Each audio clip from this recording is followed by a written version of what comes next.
The one thing I remember about meeting Amanda that first time is how focused and unwavering she was.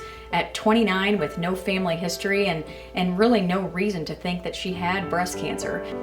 I went in Monday morning, met Dr. Schwartz. She was actually there waiting for me and my husband when we walked in. The next day after that, I had an MRI. Everything was going very fast. So part of my job whenever I first see them is taking that worry away. I routinely tell my patients in clinic that worrying is my job, that it's not theirs. Actually, it kind of got a little better when I went to talk to Dr. Schwartz because I really didn't know what my options were.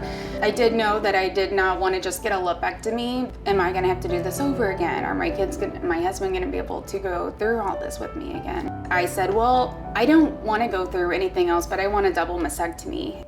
So after her operation was done, she got a port placed so she could get chemotherapy. She did fine right after the port was placed. Her x-ray immediately after looked great. And several hours later, she called me on my cell phone and said, hey, I'm worried, I'm having some trouble breathing. So I actually called Dr. Schwartz on her cell phone.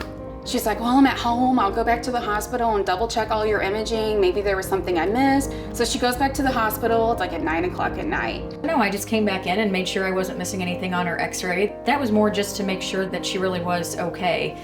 She's just the person that there when you need her. I think empowering a patient is the best thing that we can do for them right off the bat. Without them being part of the decision-making process, I don't know that they really understand what's going on with their breast cancer diagnosis. It gives them a chance to know what they need for their specific disease. And once you go to SLUCare, everyone just kind of gets to know you. Everybody cares because they know what you're going through. About a week or two after I was done with chemo, I felt like I was getting back to life again.